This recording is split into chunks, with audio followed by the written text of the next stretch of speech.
curieux, alors j'espère que vous allez bien. Il y a quelque temps, j'avais fait une vidéo qui concernait la récupération de données à partir de disques durs, et notamment avec une interface USB SATA.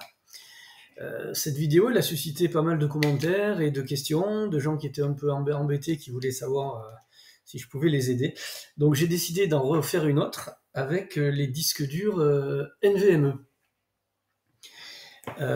Donc on va voir comment récupérer les données à partir d'un disque dur NVMe. On va surtout essayer de faire le tri entre tous les disques SSD, donc Solid State Drive, et voir comment on peut faire pour récupérer les données via un adaptateur NVMe. Et on va essayer de comparer la vitesse en fait de ce système, parce qu'il s'apparente à une clé USB, donc avec une vraie clé USB. Donc on va dépatouiller un peu tout ça.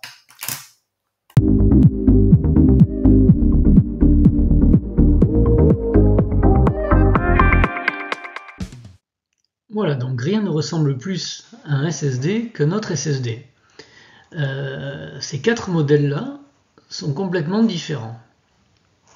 On trouve des SATA ou des NVMe. Alors SATA, c'est technologie sérielle avancée, on va dire, en français, et NVMe, Non-Volatile Memory Express, on peut dire que c'est une mémoire non volatile rapide. Alors, si on se base que sur la forme des pinoches, là, on ne comprend pas grand-chose. On peut penser, par exemple, que les deux du milieu sont les mêmes. Mais en fait, non, pas du tout. Alors, pour choisir un SSD sans se planter, il faut définir quand même plusieurs paramètres. Donc, les petites encoches là dont je vous ai parlé, il y en a une qui s'appelle M et une qui s'appelle B. Celle qui s'appelle M, lorsqu'on regarde le disque dur dans ce sens-là, avec le connecteur vers le haut, c'est celle qui est à droite. Celle qui s'appelle B, elle est à gauche. Donc, il y en a qui ont des encoches M et des encoches B en même temps, c'est-à-dire qu'ils vont être compatibles avec le B et le M. Tout ça, évidemment, il va falloir le mettre en balance par rapport au port qu'il y a sur la carte mère ou sur l'adaptateur USB que vous voulez utiliser, évidemment. Donc, qu'est-ce qu'on peut dire là? On peut dire qu'un disque NVMe peut être seulement MK ou B plus MK. Et un disque SATA peut être B plus MK ou uniquement BK. Alors cette version-là, elle est très rare. On la trouve pas vraiment souvent. Donc voilà, il ne faut pas se planter entre un disque SATA et un NVMe, et surtout sur les clés. Voilà, donc maintenant, côté port, en fait, c'est la même chose. Le port qui accepte ce genre de SSD s'appelle un port M2. Donc il y a des ports M2 hybrides, des ports M2 SATA, seulement SATA, et des ports NVMe, seulement NVMe.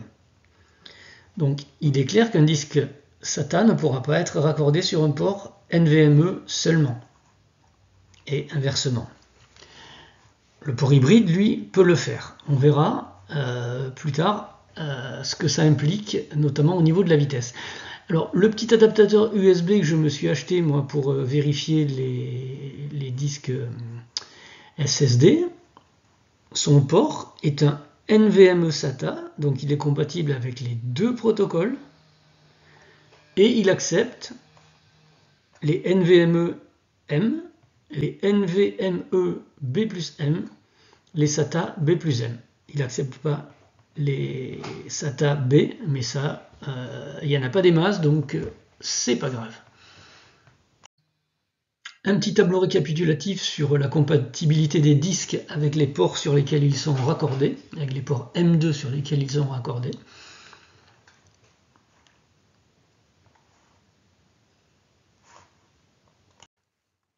Alors, petite explication technique maintenant pour essayer de dépatouiller un petit peu tout ça. Donc, si on a un disque NVMe qui est MK uniquement, ça sera le plus rapide parce qu'il va se connecter en exploitant au maximum le port PCI sur lequel il est branché. Donc, le NVMe qui sera lui B plus M, évidemment, il aura une compatibilité accrue, mais au détriment de la vitesse, puisqu'il ne pourra utiliser ce port PCI Express que sur ces deux lignes. Donc, il sera beaucoup moins rapide. Vous voyez, le MK seulement, il est à 7000 mégaoctets par seconde et l'autre à 2000. Bon, en ce qui concerne le SATA, c'est nettement moins rapide, hein, effectivement, ça vous l'aurez compris. Mais que ce soit un SATA B plus M ou BK, c'est pareil, c'est la même vitesse. Alors, vous me direz pourquoi cette limitation pour avoir une compatibilité accrue sur les PCI Express et pour le coût de fabrication, comme ça les fabricants peuvent faire des entrées de gamme ou des milieux de gamme conçus pour être un petit peu plus abordables. Parce que le NVMe MK seulement, il est plus performant, mais il est plus cher aussi. Encore un petit tableau récapitulatif de tout ce qu'on vient de dire, pour pas se tromper. Donc là, effectivement, on voit que le NVMe MK attaque le port PCI sur ces 4 lignes, alors que sur le B plus M, la vitesse est réduite puisque il ne se sert de ce port PCI qui, je vous le rappelle, se situe sur la carte mère sur 2 lignes. Donc dernier petit tableau hein, pour essayer d'être le plus précis possible sur la compatibilité des SSD avec les ports. Ici, ils disent donc port M2 SATA uniquement, mais port hybride aussi, hein, puisqu'un hybride accepte le SATA aussi bien que le NVMe, donc le PCI.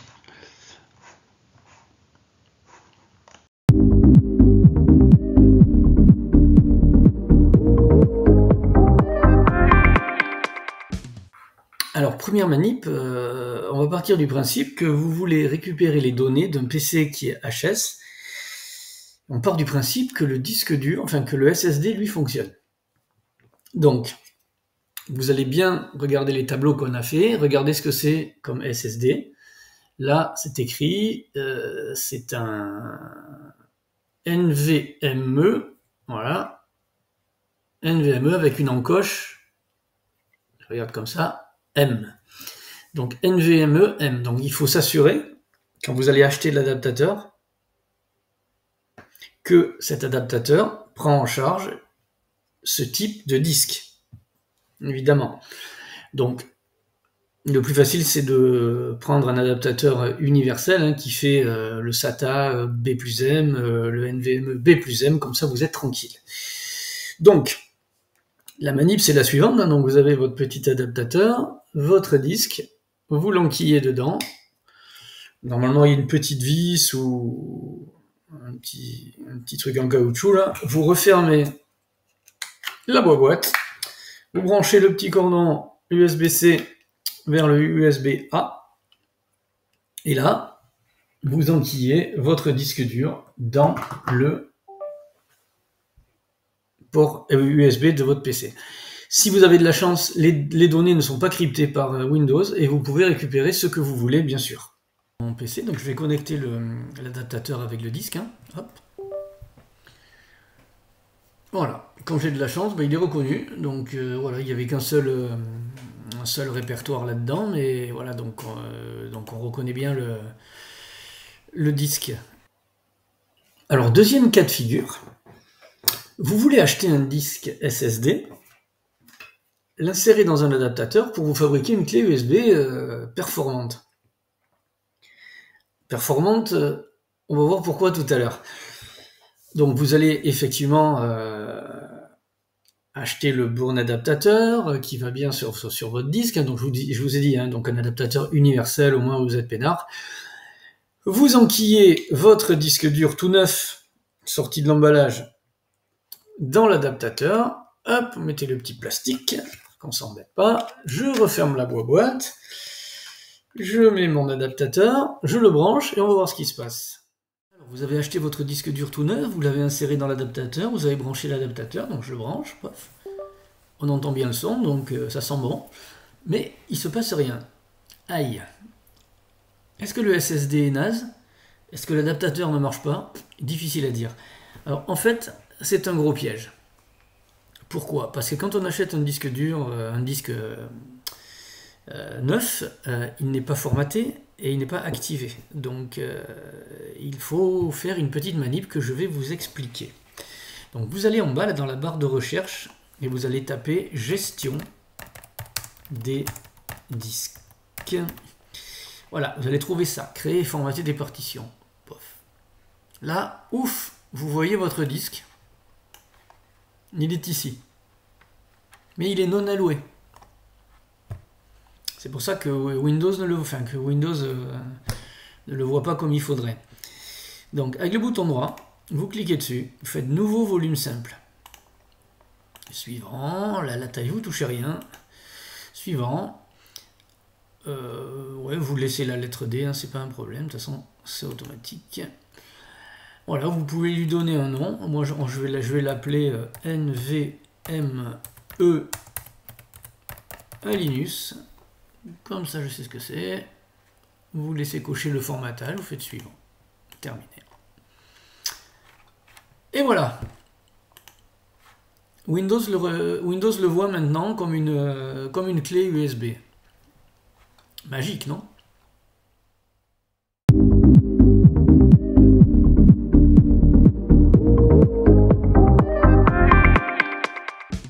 Alors, le test de vitesse, vous avez votre adaptateur qui contient le disque SSD à l'intérieur, raccordable sur une prise USB, et une bonne vieille clé USB.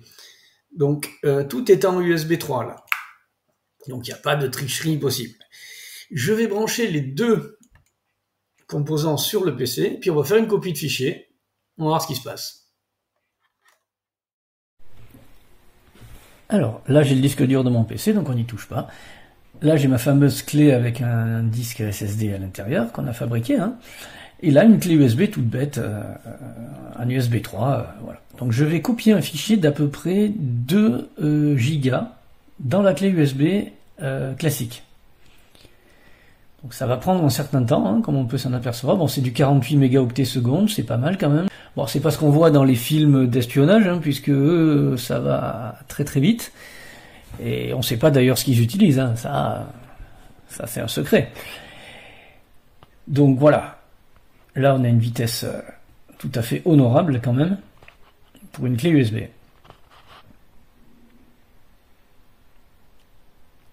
On va attendre la fin.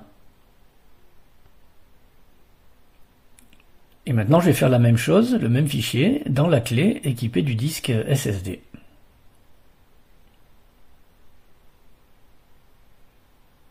Et là, on voit que c'est pas du tout la même limonade. Il n'y a vraiment pas photo. Voilà.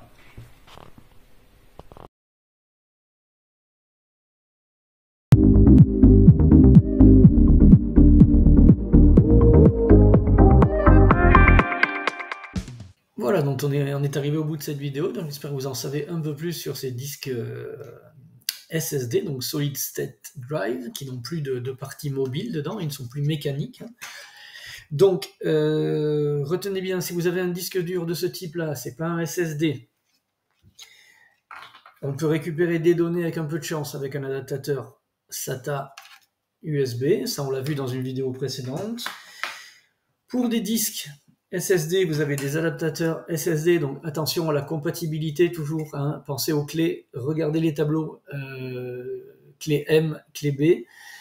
La solution c'est d'acheter un adaptateur universel, vous n'êtes pas embêté, je vous le redis encore une fois, et ne vous faites pas piéger si vous achetez un disque dur pour vous faire une grosse clé USB, il faut l'activer. Donc ça je donne La méthode pour Windows 11, Windows 10, c'est très peu différent, donc vous pouvez y aller. Sur ce, écoutez, je vous dis à la prochaine et je vous remercie encore pour tous vos commentaires et tous les gentils petits mots que vous avez mis. À très bientôt pour de l'électronique sûrement.